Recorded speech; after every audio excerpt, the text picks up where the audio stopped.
Well, let's take a look at Chapter 9, Customizing, Fine-Tuning, and Extending Capabilities. And here are our learning objectives: to learn how to customize reports, to save and send customized reports, to add custom fields to sales forms, to enable the privacy mode, set user permissions for users as we add them, to use keyboard shortcuts, to search for QuickBook apps, and to access QuickBook Labs.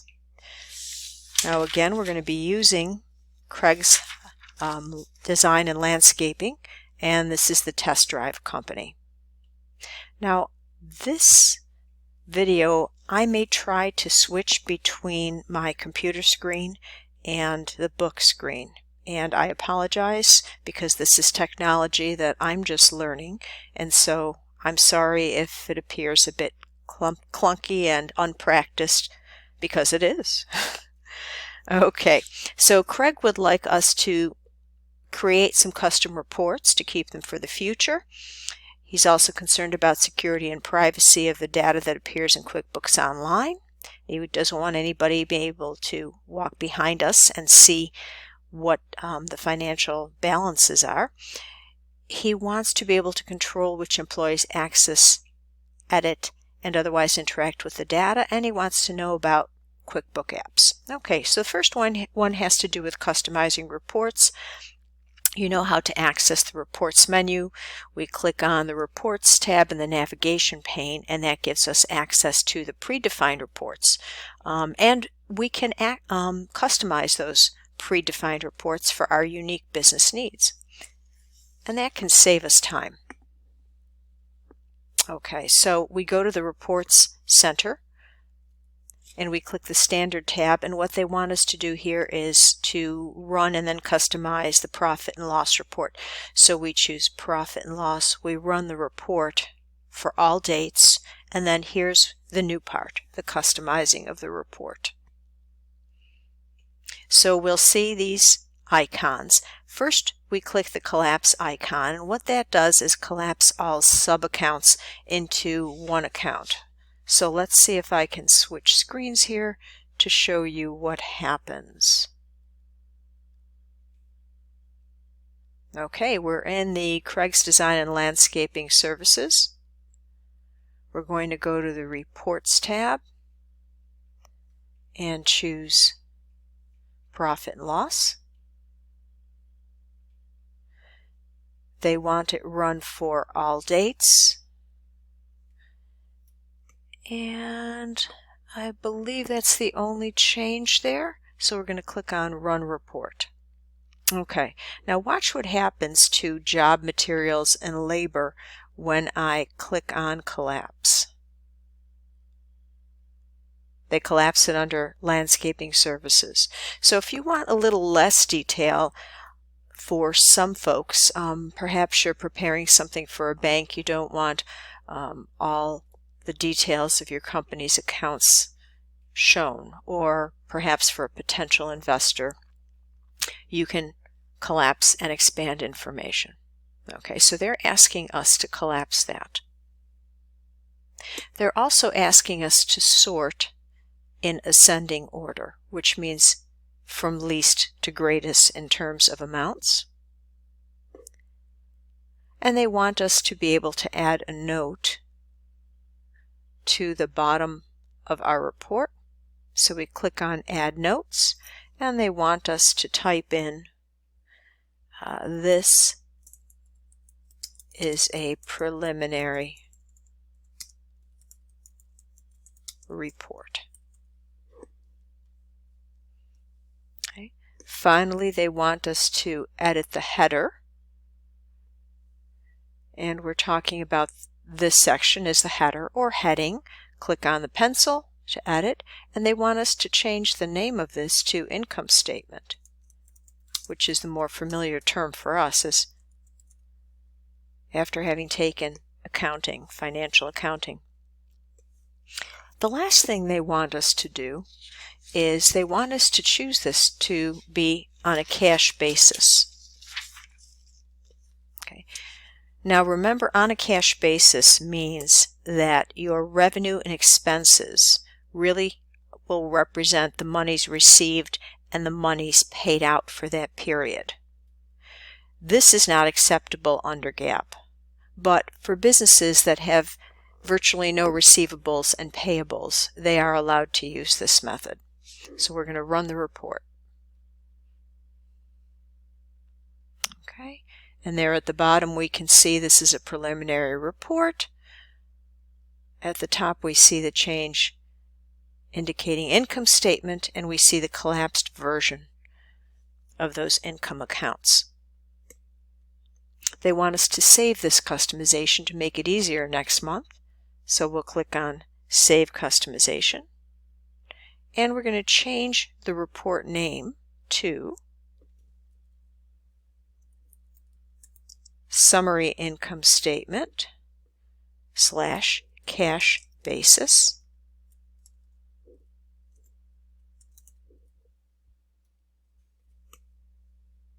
There we go, and then we're going to click Save Customization.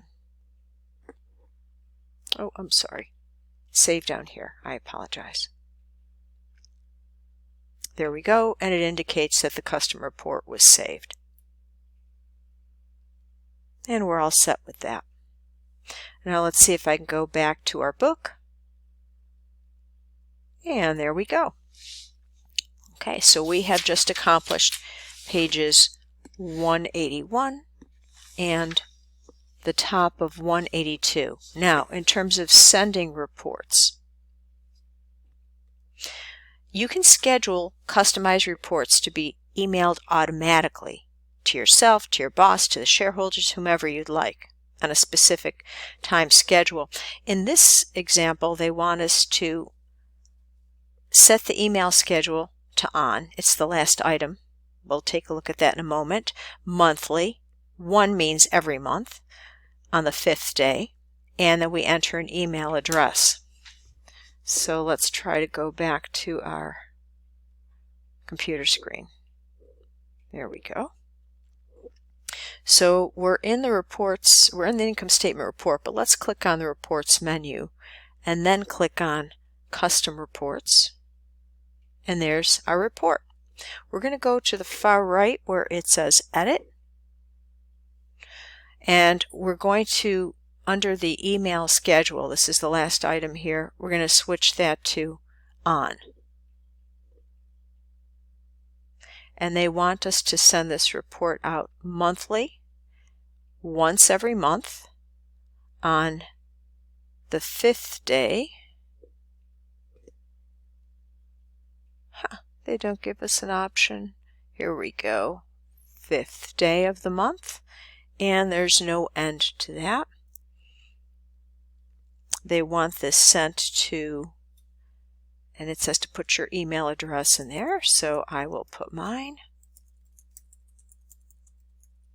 And they want to edit the subject line to say monthly reports.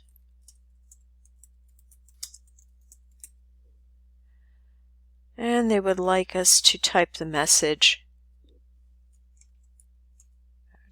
We're going to have to delete everything that we see here. I tried highlighting and typing over, but it wouldn't let me. Attached are the monthly reports. Oh dear.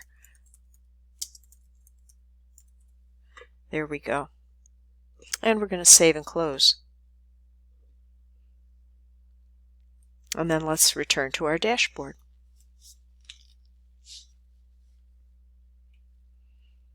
Okay, let's go back to our book here for a moment. And in this next section, we're going to be adding a custom field to our sales forms. And you've customized our form's appearance, but now we're going to be customizing content on the form. And bear in mind that you can create up to 3 custom fields on each type of sales form, and it will apply to all sales related forms: invoices, sales receipts, and estimates. So to do this, we're going to click on New, then Customers, then Invoice. This is what already exists. We're going to add another field by clicking here. And then we're going to be adding on salesperson ID. Now, as I mentioned, you can also edit the appearance, and you've done this before. I believe in chapter 3, where we added our customers in, we learned how to change the font size, the font type, put in a logo and such. And to do that, you would go to Gear, Custom Form Styles, New Style. But you've already had some experience with that.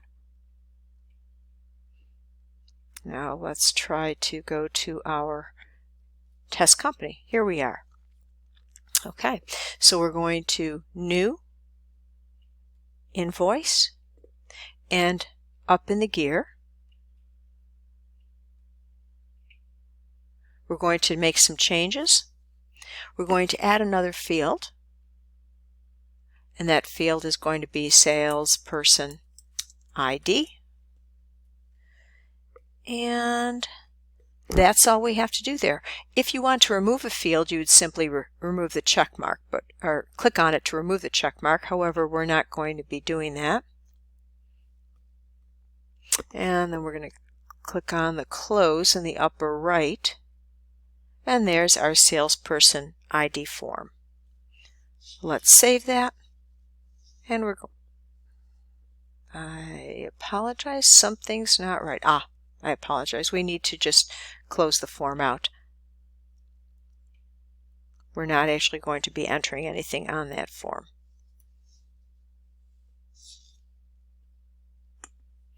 Let's check to make sure that salesperson ID stayed. And there we go.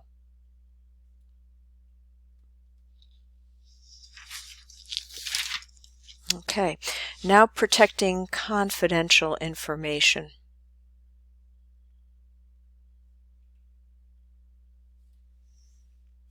When you're working any place other than your office, or you're concerned even within your office about people being able to see information, if you're in the dashboard mode, you can slide over to the privacy setting.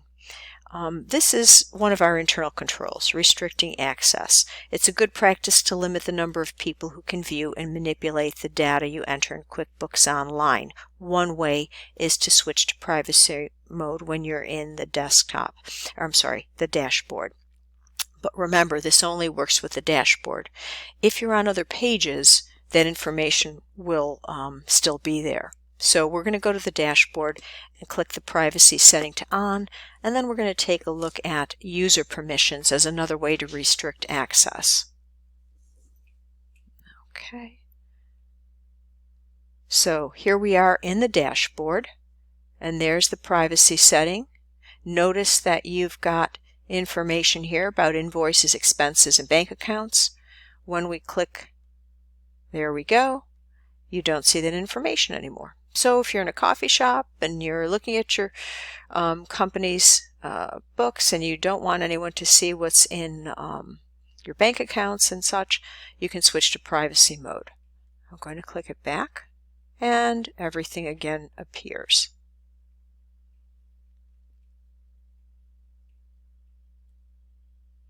Okay, let's take a look at setting user permissions. QuickBooks Online allows you to set up different users with different levels of access, and you've got the Plus version, which allows you to have 5 users. So standard users, or regular users, have narrowly defined access, and you're the person who sets that access. It can be full, it can be limited, but these folks have no administrative rights. The company administrator should be the owner of the company, or the person who's administering QuickBooks, and they can see and do everything, including setting passwords. The reports-only users and the time-tracking users, they don't count toward your 5 users under the Plus version.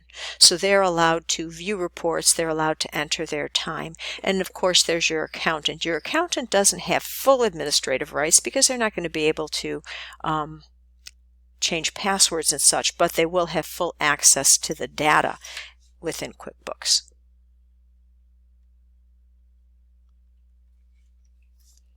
Okay, so let's go to our gear,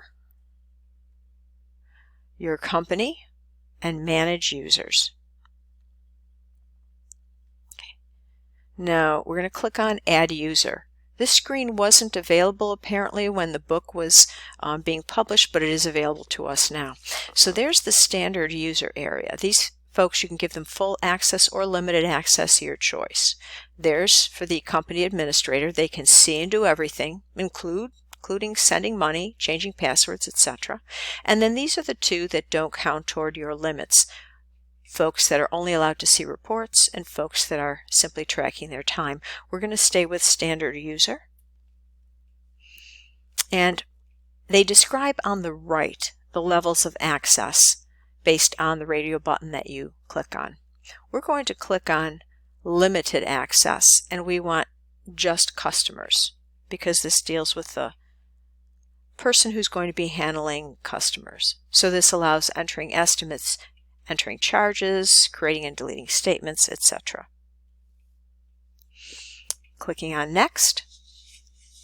We do not want them to be able to add, edit or remove users or company information or manage subscriptions. And then we would place our contact information within. No, I'm not going to bother doing that at this time.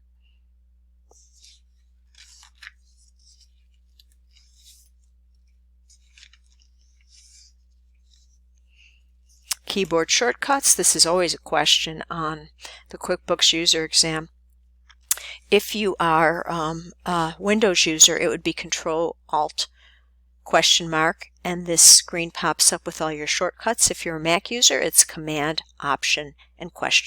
And the same thing results. And this can save you time. If you're using certain forms a lot, you can just enter the shortcut instead of the usual new button to create certain forms or achieve certain reports. Okay, now capabilities with apps. Unfortunately, I can't show you this using the test drive company. So you'll be able to see this when you go into your Puppy Love accounts. One of the distinctive features of QuickBooks Online, being cloud or web-based, is this robust system of third-party application plug-ins, and we call those apps. More than 300 apps are available to provide users with tools to manage their businesses and integrate QuickBooks Online for financial reporting. So there's apps for inventory management, customer relationship management, merchant processing, etc. And there's an app for your smartphone and mobile devices that allows you to create sales receipts and take credit card payment on the spot. And these are really nice, especially for folks who perhaps have to use QuickBooks on the go, off premises, perhaps at an art show if you're an artist or photographer, or at a craft show, for example. Okay, there's also an app that allows you to run QuickBooks Online on your desktop instead of in a browser. You can access apps at that address, and there's also this icon at the bottom of your Puppy Love screen in which you'll be able to see those apps available. With regard to submitting feedback to QuickBooks, you would go to the Gear menu. If you'd like to let the development staff know of any bugs or problems you're having with QuickBooks, a certain utility. So Gear menu, then Profile, and then Feedback. And if you'd like to try some of the new features before they go live to everybody, you would go to Gear, Your Company, QuickBook Labs, and you can see what's available that's in the works, future attractions, so to speak.